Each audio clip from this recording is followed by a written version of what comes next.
Assalamu alaikum wa rahmatullahi wa barakatuh. Hope you all can see me.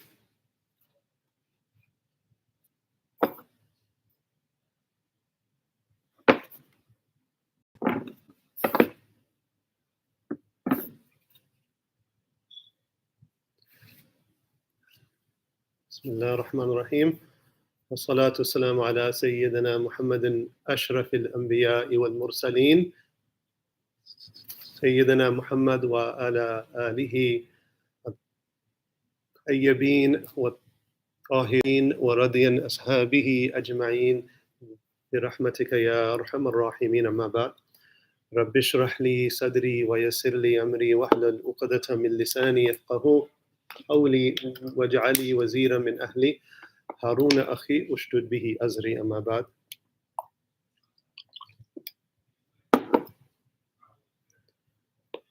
ألم نشرح لك صدرك ووضعنا عنك وزرك الذي ينقض ظهرك ورفعنا لك ذكرك صلى الله عليه وعلى آله وصحبه وسلم تسليما كثيرا. Alhamdulillah. Thank you very much for being present. My apologies of the few minutes of the delay, inshallah. So I'd like to begin with, we'll begin with a guided meditation, inshallah. Just make sure this is as accurate as can be. It is what it is, alhamdulillah. All right. So everyone is present, alhamdulillah, who is here. And I'd like to invite us to a place of stillness again. And perhaps I'll wait for some of the friends, or a few of them. Some are still arriving, and there's one or two on the outside who I'd like them to actually be in here. So maybe we can start with questions. If there are any, feel free to text them to the side, and then we'll begin, inshallah, in a few moments, in a few minutes, with the guided meditation. I'll be happy to field them, inshallah. If there's anything from last night's talk that you'd like to ask me, I can. There was someone who had asked about istiqamah last night, to say a little bit more about it. I'll just say a few words about it. The first thing I will say about it is that we have 10 days to figure that out in regards to what istiqamah is, and indeed what tawbah, taqwa, and istiqamah, what they are. I think perhaps I made it more clear in the talk last night what tawbah is to some extent. We're going to have a whole session on it, inshallah, maybe the next one or the following one, inshallah. And I spoke a little bit about taqwa as well. We'll also have a session on it, inshallah. In regards to istiqamah, the literal meaning, it means, one could say it means in English, steadfastness, that one is upright and continually upright. Istiqamah comes from the same root word as iqam salat, for example, to establish prayer, something that is established, that is upright, and that is continuous. It also comes from the same root word as as-sirat al-mustaqim, so the straight path, the established path. So the connotations are in Arabic, the established path, the straight path, the authoritative path. So all of these have connotations, and so when we speak of istiqamah, and so in the usual sense, when we speak of a person having istiqamah in something, they're accomplished in that thing, that they're steadfast in it. So in Islam, in Islamic teachings, we use this for steadfastness in religion, in religious practice, in religious awareness, which spells out to practice, consistency in practice, right? You know, if there's a particular, for example, to beyond the 5 daily prayers, if there's a particular, matter of worship that someone is steady with, is established in, they have istiqamah in that matter. For example, if there's mashallah, a pious believer who regularly performs the Sunnah fasts, the Monday and the Thursday fasts, and perhaps the fasts on the white nights, 13th, 14th, and 15th, or one of these, practices on a consistent, on a consistent basis. Mashallah, they have istiqamah in this matter, so they have steadfastness, in this. From a spirituality standpoint, from an Islamic spirituality standpoint, istiqamah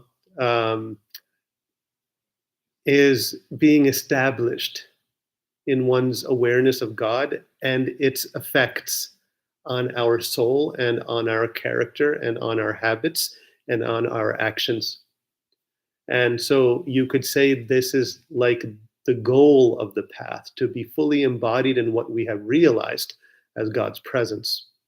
That, as I use the example of meditation or muraqaba, we return to the source of our being, our very heart presence in muraqaba, in meditation, and by returning back to it, we are performing tawbah. We're in an exercise of tawbah in our meditation. For many individuals, this is where they are for the majority of their practice, of a meditation practice, whether it's 10 minutes, 15 minutes, half an hour, whatever it is. And so they're in this phase of striving to return back to their center, their origin, their presence with God, or their heart center, by the dhikr of Allah, by the ibadah that they are performing, or whether it's watching your breaths for the sake of God, watching each and every breath, being mindful of God in some way, or a particular remembrance of God on the tongue with presence of heart, inwardly on God.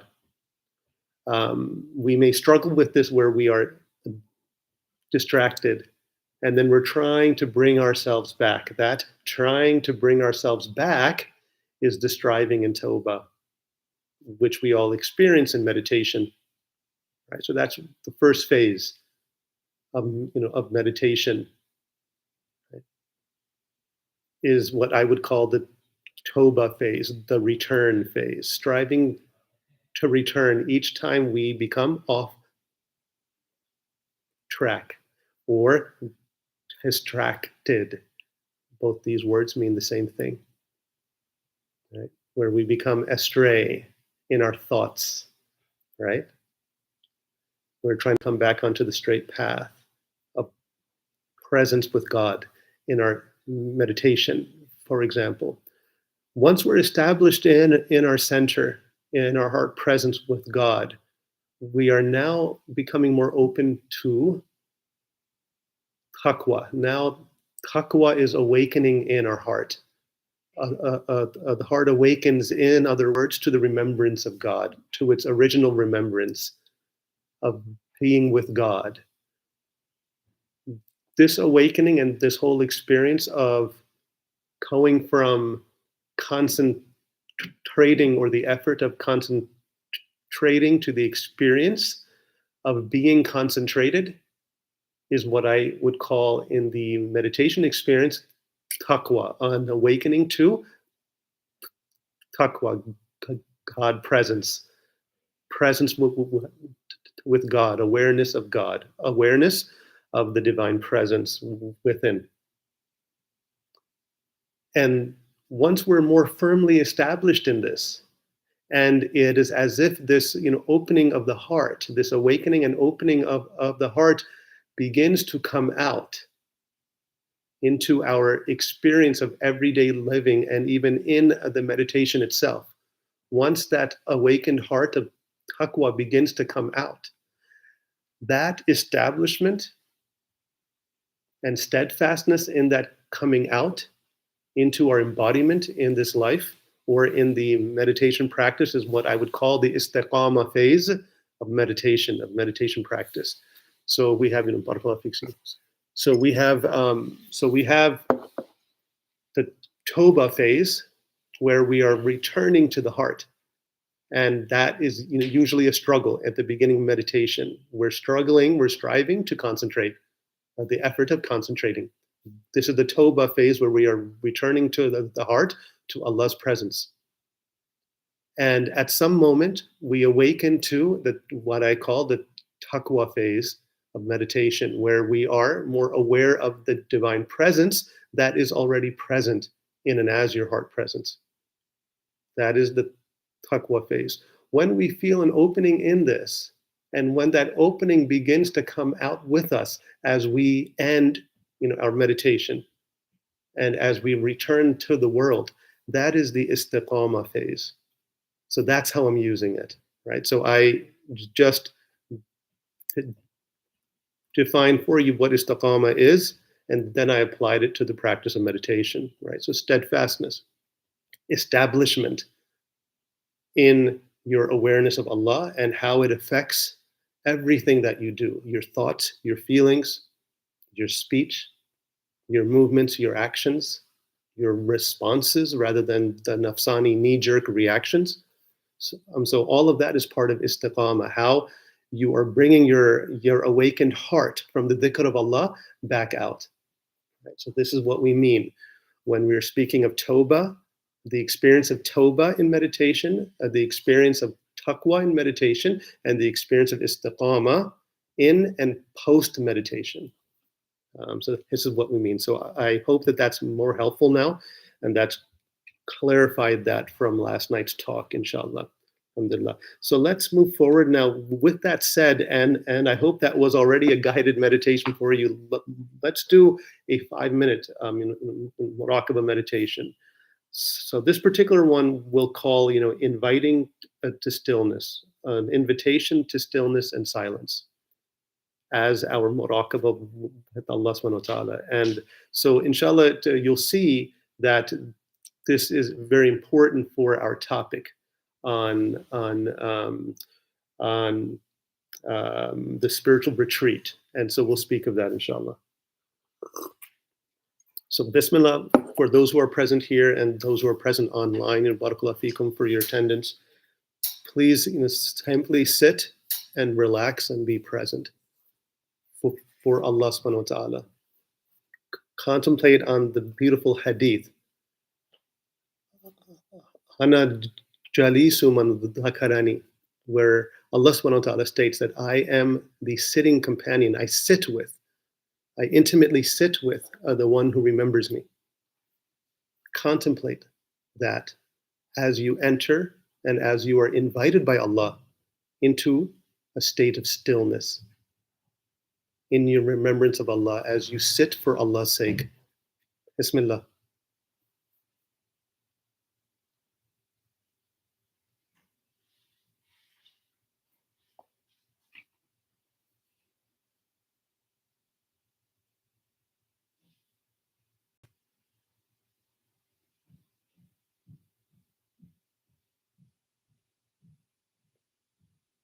Feel free to use the support of the breath, your conscious awareness of each and every breath.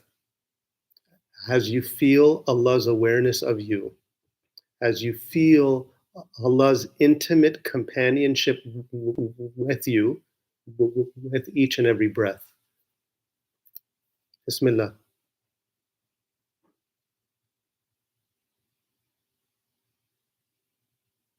With each sensing of the breath, try to feel Allah's awareness of you, of your heart. Bismillah.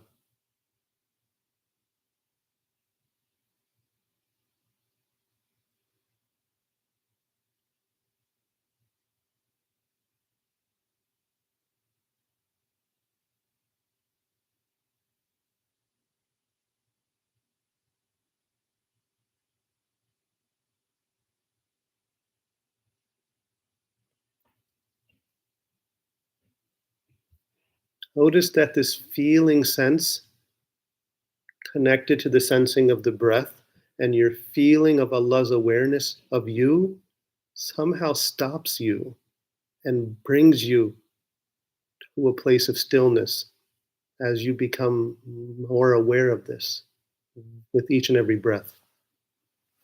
Bismillah.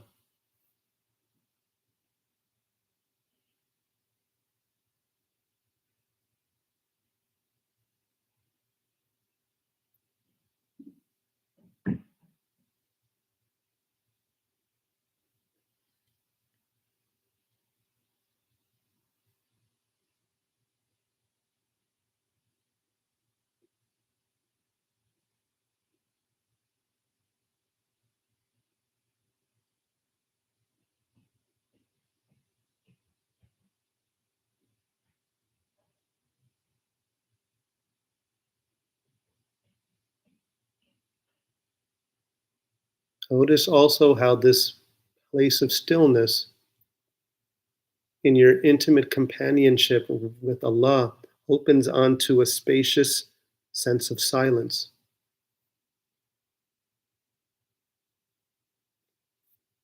In other words, your silent presence with Allah that you are rediscovering as you return to your heart, the silence of the heart, is Allah's silent witnessing of you. For as the hadith states, He does not look at your outer forms, but rather at your hearts and what you put forth and what you do.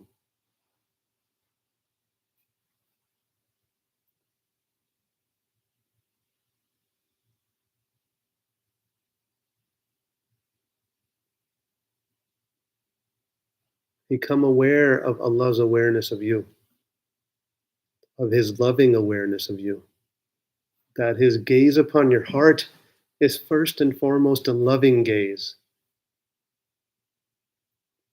It may make us very shy of what He sees, subhanahu wa ta'ala, but it is a loving gaze. Let us not forget this. And let us surrender to the unconditionally loving gaze of Allah subhanahu wa ta'ala. Allahu nadiri wa shahidi. Bismillah. Allah gazes upon me and witnesses me.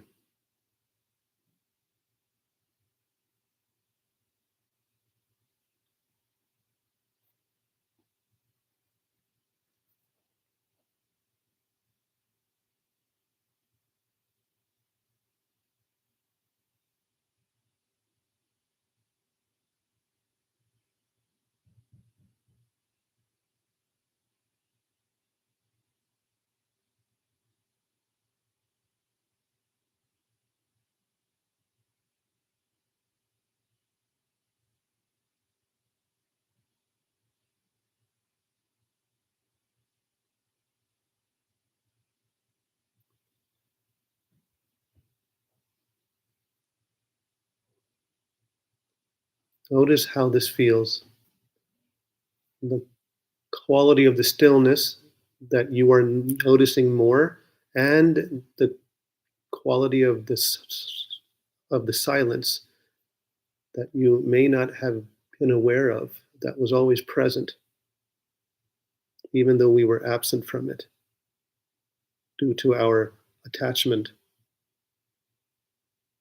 to the noise and the sound around us.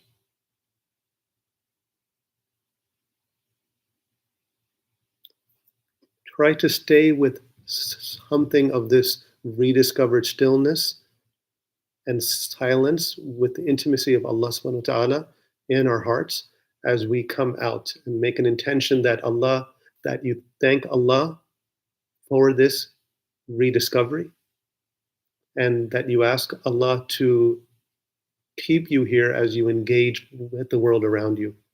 Ameen. Ya Rabbal Alameen. Al-Fatiha. Bismillah ar-Rahman ar-Rahim. Alhamdulillahi Rabbil Alameen.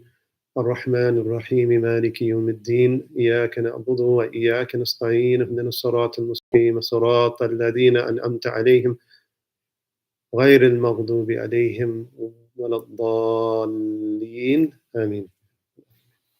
بارك الله فيك. All right, alhamdulillah. So I hope that was helpful in some way to bring us to a place of stillness and of silence. Two contemplative qualities that are very important in i'tikaf, in spiritual retreat, something that we seek to rediscover. And so let's begin, inshallah. So insights into the spiritual retreat, its purpose and benefits. The first thing to probably ask is, or to discuss, is a working definition of what spiritual retreat is. Spiritual retreat, by the literality of the English, very much means a retreat into the spirit, or in other words, a return into our spiritual dimension.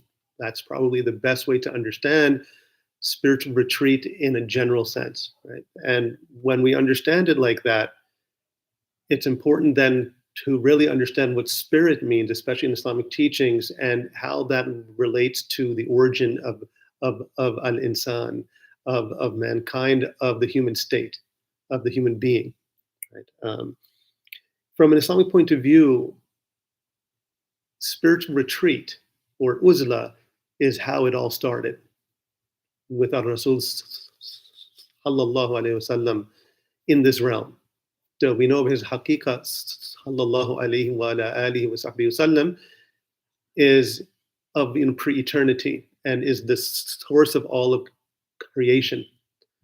But in regards to this realm, it was uzla and his intention of seeking Allah subhanahu wa ta'ala that he went into the cave and began meditating and praying in solitude, in uzla, in retreat. So, and the fruits of that retreat was the wahi of Allah subhanahu wa ta'ala for ar-Rasul sallallahu alaihi wasallam. And from that comes guidance for mankind, hudan linnas, right?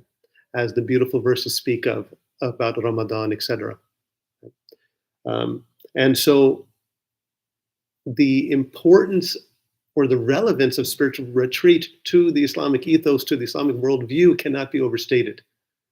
However, spiritual retreat in that exact form was not emphasized by the Prophet ﷺ, after the advent of the prophetic mission, although it manifested itself in his whole life, sallallahu alaihi wasallam, in diverse ways.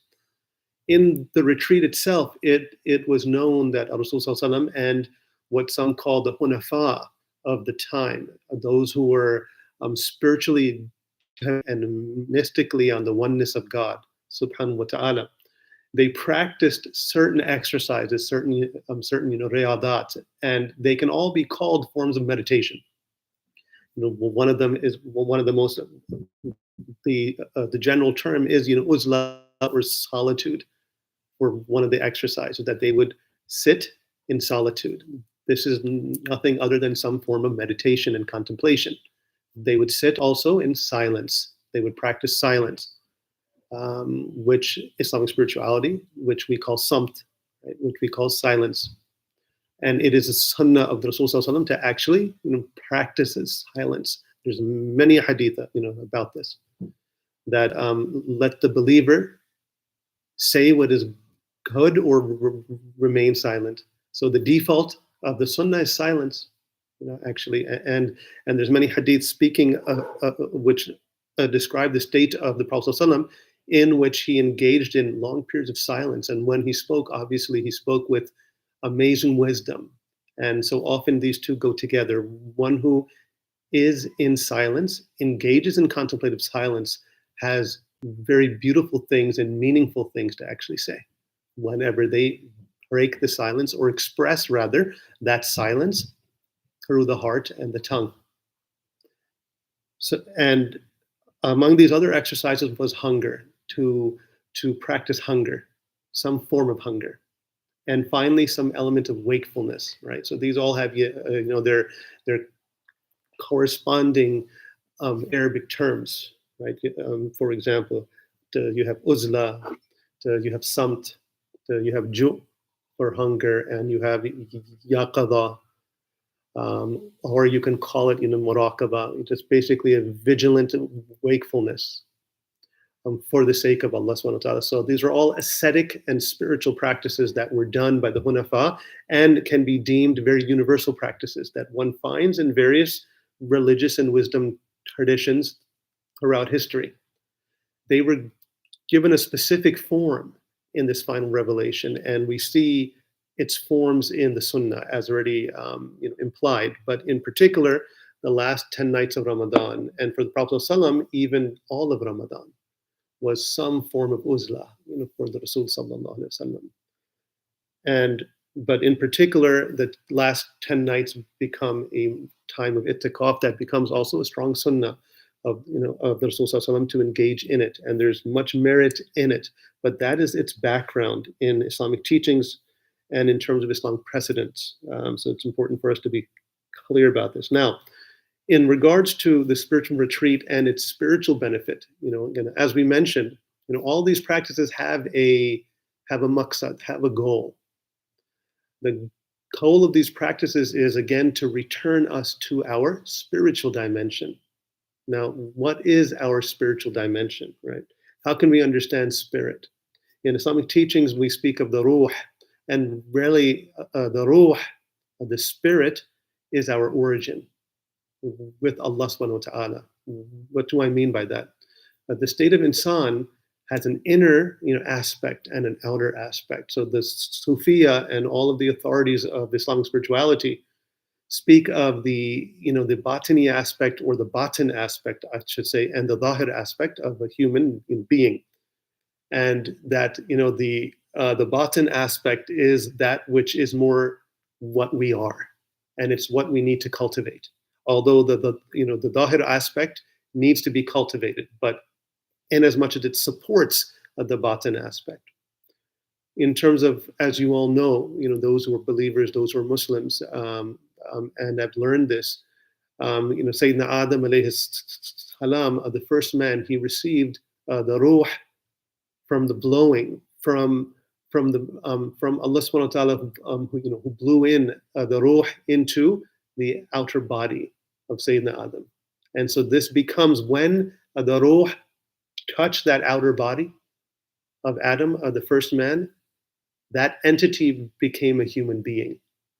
It was the first human being. So the connection between ruh and jism is what makes a human being. But everything is in the origin in that ruh. It's a divine origin. Everything is in that. And that is what we really are. And so that inkling, that seeking, the seeking nature of the human soul, that longing for something that goes beyond this realm, all of this pertains to the spirit, pertains to the longing of the ruh that is in us. And so spiritual retreat is about attempting to bring us back to, or to reawaken, this spiritual nature in us, the nature of spirit inside of us. And in that is a whole process in spiritual retreat of a kind of struggling with the detachment that needs to come from our outer nature, from absorption or attachment to our outer nature, and to our connection with the world, or the dunya, and how it has affected us, our personality, our habits, our thoughts, our feelings, our speech. So one part, what is considered the outer part of retreat, is to work on that as we seek to awaken the center of our being, our spiritual heart, so that it opens itself onto the realm of spirit, or the ruh. Right? And so in this whole process is the mujahada upon the nafs, or the ego self, if you will, which is what you could say is the byproduct, or the product of the ruh that comes from Allah subhanahu wa ta'ala, connecting with a particular body, a human body. That interface, if you will, is what we can call nafs. Right? It's interesting that the word nafs comes from nafath, or can come from nafath, that is related to blowing, and the ruh in Arabic etymology. And so the nafs itself, our human consciousness, is like a kind of barzakh, an intermediary between the divine consciousness that is connected to the spiritual dimension and the bodily aspect of our being. And so this movement from the divine to the purely human aspect, from the ruhaniya to the bashariya, this movement and the tendencies and the energy of consciousness that moves in that direction, and that seeks to be connected to and animate the physicality of the human being, and the drives and the emotions and the desires and the thoughts that reinforce that particular identity.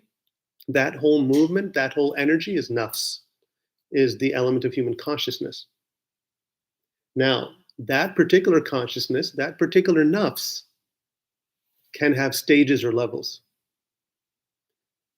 In a accordance to its degree of what one could say is awakening to its origin, to the divine origin. So we have the nafs al-amara, the human consciousness that is purely identified with the impulsive self.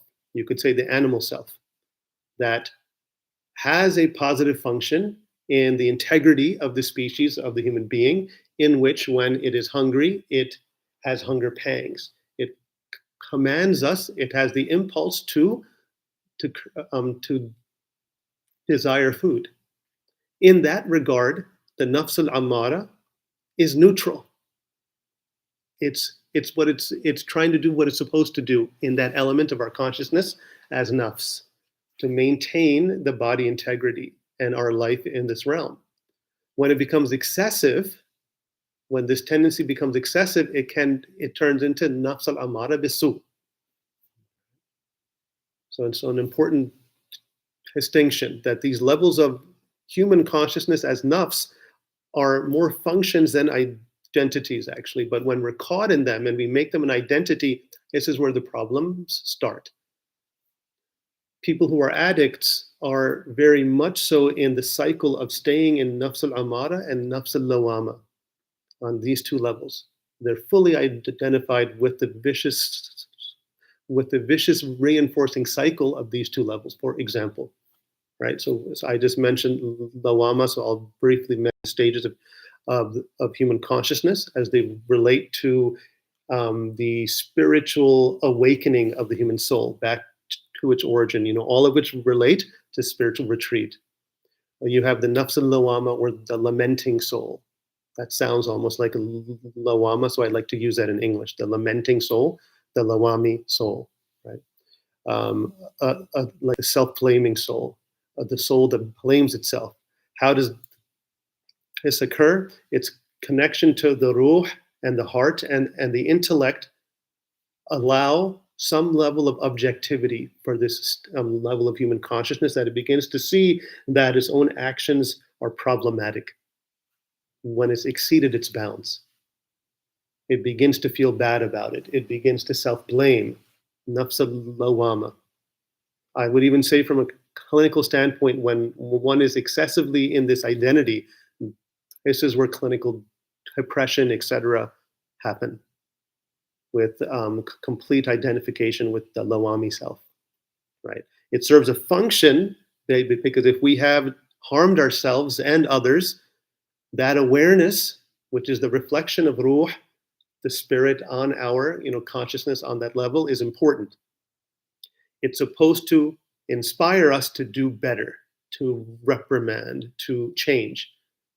And so this next level then of inspiration is the nafs al-mulhama, which can be called the next level of being more open to the spiritual realities of our origin in God's presence, where we become inspired to move beyond our limitations on this level of human consciousness. And this place, as I've mentioned before, this level of consciousness is brought by amazing intuitions and inspirations, both from the angels and also from the devils. It's open, wide open, and so there's a danger here as well. A danger of not fully integrating our consciousness to higher levels of being. There's the potential for falling, because now we're so open, we may not be able to distinguish between angelic inspirations and demonic ones. Allahu alam. Then we may reach a stage of human consciousness that is the tranquil human soul, nafs al-mutma'inna, where the soul has found some element of peace with the remembrance of Allah, following the commands of Allah, etc., etc. So these may be experienced as states where we do feel content, but then we go back into our agitation. Even those states are at least approaching and are in the realm of nafs al-mutma'inna. When you've had your fill of something, you're mutma'in. So you may have a hal of this. Or when you've done your dhikr, you may feel mutma'in. So you may feel this itmi'nan. in your heart, right? Ala bi dhikrillah tatma'innul qulub. This stage of human consciousness connects directly to this other aspect of our conscious, human beingness, which is the spiritual heart. It's really here that the human consciousness as the Nafs has entered the station of the spiritual heart, what could be called the qalb itself. If if we begin from the ruh, and when the ruh touches the body, we have a Nafs, the very center of this being of the human being that's open to the nafsani dimension and the ruhani dimension, the egoic dimension, and the spiritual dimension is this barzakh, the barzakh or intermediary that we can call the spiritual heart, al-qalb. And from here, the human consciousness as a station is nafs al-mutmain, nafs al-mutmainna. And then we have radiya and mardiya. So, I don't mean this to be an entire Islamic spiritual psychology course, but these terms are very relevant and very important, especially even in itikaf and in spiritual retreat. So in summary of the purpose of bringing this back to spiritual retreat, we have three, essential centers of human consciousness that we are actually working with in the spiritual retreat. The first is the most outer aspect. That is our nafs, the nafs consciousness and its attachments to the world and how that influences us in ways that veil us or obstruct us from our more pure or inner dimension, our origin in spirit. Then we have the ruhani, the purely ruhani dimension, that is our origin that I mentioned, with God's presence and what we were made for. That is really the goal of the spiritual retreat, to return us back to the spiritual dimension, where most or a lot of the work in itikaf or spiritual retreat is done is in this middle kind of aspect of human consciousness. This is the spiritual heart, the qalb itself, where it has to engage with nafs and ruh, these two other centers of human consciousness, that all of which combined form the human soul. And so it's important for us to understand this. So let me go back to some elements or insights into the term spirit. From an English point of view, from a Western point of view, in terms of spirit, oftentimes when we speak of spirituality, we speak about spirituality means the realm of meaning. So spirit has to do with the meaning of things, right?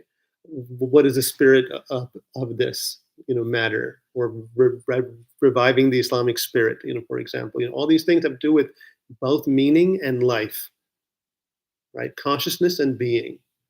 Interesting enough, in Islamic teachings, the ruh is the very principle of first and foremost life in this realm, and also awareness or consciousness. From the ruh, these two elements come. And so if we apply this also to spirituality in a general sense, when one is spiritual, they are being more meaningful. If we give spirituality and spiritual its most positive connotation, when someone is living a spiritual life, in principle, they are living a more meaningful life, a life, in other words, full of meaning and purpose. And so ultimately, the spirit itself in Islamic teachings is where the real meaning and purpose of human existence lies. And this is what we seek in spiritual retreat, to return back to our origin in spirit, to have an opening with Allah subhanahu wa ta'ala. And so it's important for us to understand this. And in this context, what we are working with in spiritual retreat is the outer element of our being, which is connected to the nafs, with an intention of awakening the inner element of our being, which is the ruh. And the field of this inner work that is being done in spiritual retreat is the qalb itself, is the spiritual heart. So I hope that you all appreciate that a little bit more. now than before, perhaps. Let me read a few statements from Sheikh Ahmed ibn Ajiba on the spiritual retreat, which will hopefully bring some of this home, inshallah. And this is in commentary, so this is found in various places, but this is this is Ibn Ajiba's Shar al-Hikam, Atiyah, the famous hikam that we've read and that we've commented on.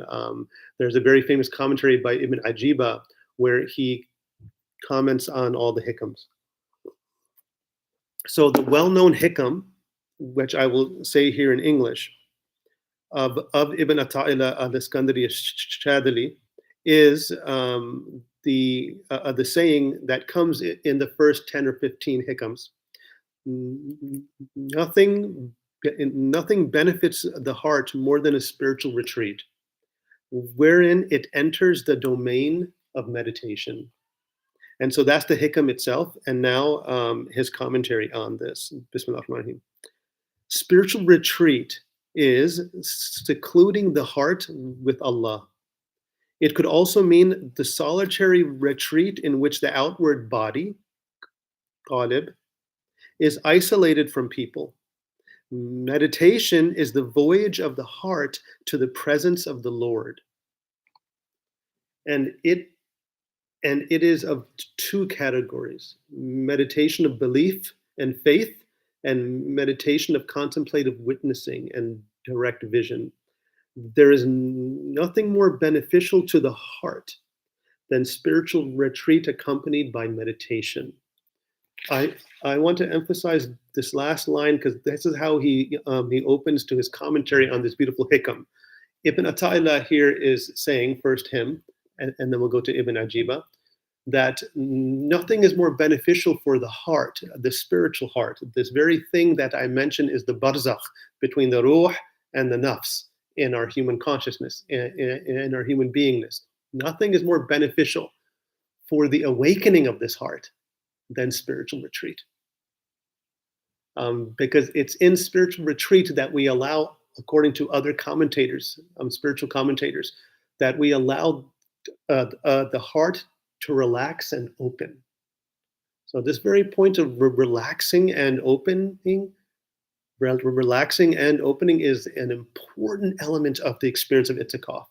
It doesn't happen on day one. It doesn't happen on day two.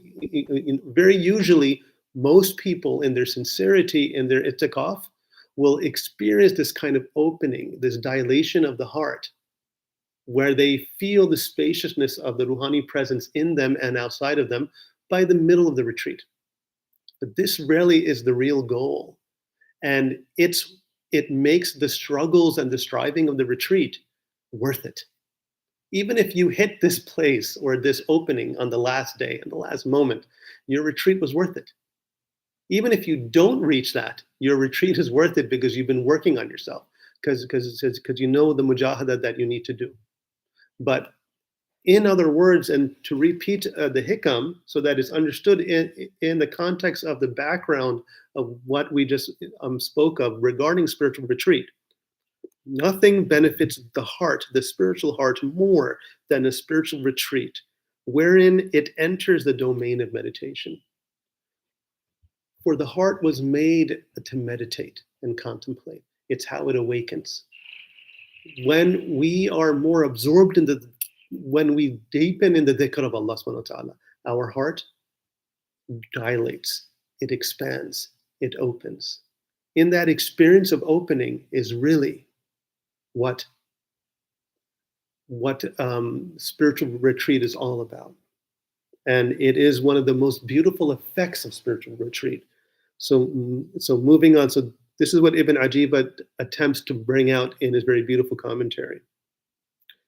There is nothing more beneficial to the heart than spiritual retreat, accompanied by meditation. Why? Because meditation naturally begins happening if you cultivate a sense of stillness, and contemplative stillness, and silence, which then becomes the nature of your experience in the retreat, especially in the days in itikaf when you're fasting and you're perhaps practicing silence, as we do here in the days. There's a kind of expansiveness of the inner being in this spaciousness of the silence that one meets Allah subhanahu wa ta'ala. It's a very beautiful matter, and it is one of the main purposes of spiritual retreat. Spiritual retreat is like a regimented diet, himya, and meditation is like medicine. Medicine without a proper diet is of no benefit, just as a proper diet is of no benefit without medicine. Hence, there is no good found in spiritual retreat without meditation. And there is no awakening found in meditation without spiritual retreat. That's very beautifully said. The intent behind spiritual retreat is to free one's heart up for meditation. This sentence is very, very important. The intent behind spiritual retreat is to free one's heart up for meditation. In everyday kind of living, we may spend 5 minutes in dhikr, at a particular time, maybe 10 minutes in dhikr, maybe 15 minutes in dhikr, maybe, mashallah, half an hour in dhikr, maybe, subhanallah, 1 hour in dhikr. Right? We may feel a beautiful opening at that time, or we may at least feel the hilawa of the dhikr, like the sweetness of iman that comes from the dhikr of Allah subhanahu wa ta'ala. But oftentimes we shut the door again. We go out into the world for our necessities. We are then engaged in other family matters, social matters, work matters, etc. What ends up happening is that the heart that was turned towards the spiritual realm has to now turn back to the worldly realm.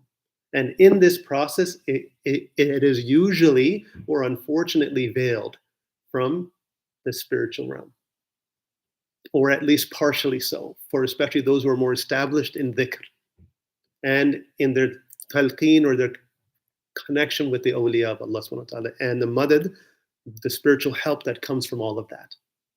But my point is that the beautiful opening that you may have becomes slightly filtered in our experiences of the world. In spiritual retreat, we have the opportunity of an expanded sense of space and time, spiritual space and spiritual time, for the heart to really awaken and stay there, and to be freed of its worldly connections and attachments, so that it has some element of tajreed, or freedom, right, from these occupations, so that it may occupy itself with its origin in Allah's presence, of the spiritual realm, of the realm of meaning, of the realm of ma'na and ruhaniya. And so that sentence is very, very important. The intent behind spiritual retreat is to free one's heart up for meditation. The intent behind meditation is to acquire knowledge, intimate knowledge of Allah, I would say, and knowledge of the signs of Allah that we can contemplate and meditate on. And let that knowledge take firm root in the heart. The intent behind the spiritual retreat is to free one's heart up for meditation. The intent behind meditation is to acquire knowledge and let it take firm root in the heart. Firm knowledge of Allah within the heart is its medicine and the cause for its health. This is the type of heart that Allah called the sound heart, qalban salim. Regarding the day of standing, when we return back unto God on the day of judgment, the Yawm al-Hashr and Yawm al-Qiyamah, the day of standing. He said, on that day in which neither wealth nor children will suffice, save the one who comes to Allah with a sound heart. So the purpose of retreat is to awaken ourselves to the sound heart. The sound heart, al-qalban salim, is the heart that has been awakened and turned more permanently or more profoundly to the spiritual dimension in our being. And so in many ways, this is really where the spiritual work is occurring. So the field of this inner work, this contemplative work in spiritual retreat, is the domain of the heart. And so let me end with what I would call the spiritual work on all of these levels of our centers of human consciousness. The spiritual nourishment for the Nafs in the spiritual path, in the work of the spiritual path, and especially in spiritual retreat, is to keep it occupied with some element of the mujahada. Its spiritual nourishment is to keep it occupied. As the beautiful saying says by the Sufiya, by the Sufis, that if you do not occupy your nafs will occupy you with something. So to occupy the nafs with something is to restrain it, to have some element of contraction on the nafs. This is the only nourishment spiritually that will allow some element of awakening of the heart, or the possibility for the heart to awaken to its spiritual nature. The work for the spiritual heart in this context, and so let me say here in terms of the mujahada, there's so much in the itikaf that presents itself in some way, shape, or form as some element of mujahada. The first is that you had to sit here for 1 hour and listen to what I had to say. Right? But more importantly is how you spend your day and how you spend your night in ibadat, in some form of it, while we also spend times in relaxation and in informal suhbah, which reinforces what we are experiencing and learning. Right? So these exercises, from performing all the sunan, all the sunnahs, all the nawafils of all the prayers, because you're not going anywhere, you might as well, and to feel into each posture of your prayer, all these are strivings of the nafs that help nourish spiritually the nafs to stay in some element of a contracted state, so that your heart has the opportunity to expand and return to the spiritual dimension. Right? In terms of your heart, in this context, it is the dhikr of Allah subhanahu wa ta'ala, the adhkar, the awrad, and your muraqaba, your meditation, your reflection, that you do that expands your heart and keeps it expanded as you reflect very deeply on the signs of Allah in your life and where it's heading, and your intimacy with Allah, your intimate conversing with Allah subhanahu wa ta'ala. This is what nourishes the heart and keeps it expanded or opened to Allah's presence. In terms of the spirit, this affair is Allah subhanahu wa ta'ala's, and we'll just say that if there's mujahada and striving on the level of the nafs, and there's muraqaba on the level of the heart, there is mushahada on the level of the ruh, where there is a natural tendency of, due to the heart being awakened and open for a sustained period of time, where there is a kind of subtle witnessing of what you are seeking in some way, shape, or form. And that witnessing, that intensity of awareness of the realities that you're reflecting upon and that you are seeking, sustain you in some way in your spirit, which returns the ruh to its original abode in witnessing Allah's presence in alastu bi rabbikum, am I not your Lord? And where we then said, Bala shahidana, barely we bear witness. So the nature of the ruh is to witness. So when we are returned to our original nature, we are in a state of contemplative witnessing of God's presence and his signs. And that becomes its own kind of nourishment that sustains us, and that is one of the secrets to istiqamah, coming back to what we spoke of. And so these are the three kinds of works, one for each kind of center of the human consciousness that we're working on in itikaf. And one can even experience this kind of rule of threes as one progresses day by day in a spiritual retreat.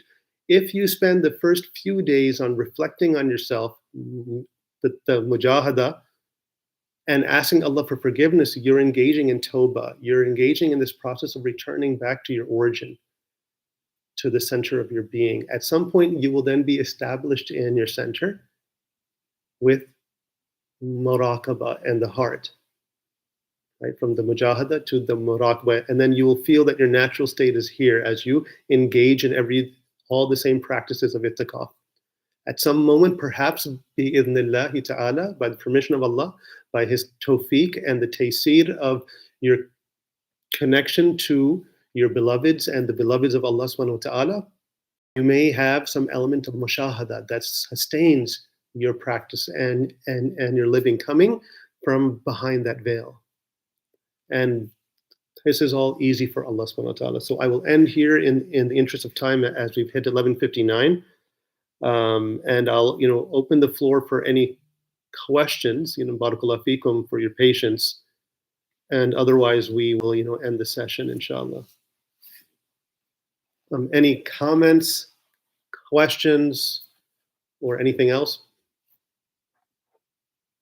First of all, thank you for your patience. Cool.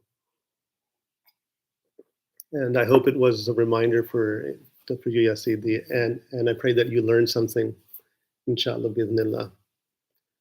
I know these are long days and we get tired, the body is tired, so I really appreciate, especially those who are present, for them being physically present here, despite the aches in our joints, in my joints, as I age every year. It's not the same, subhanAllah, Sayyidi. It's really not the same every year, subhanAllah.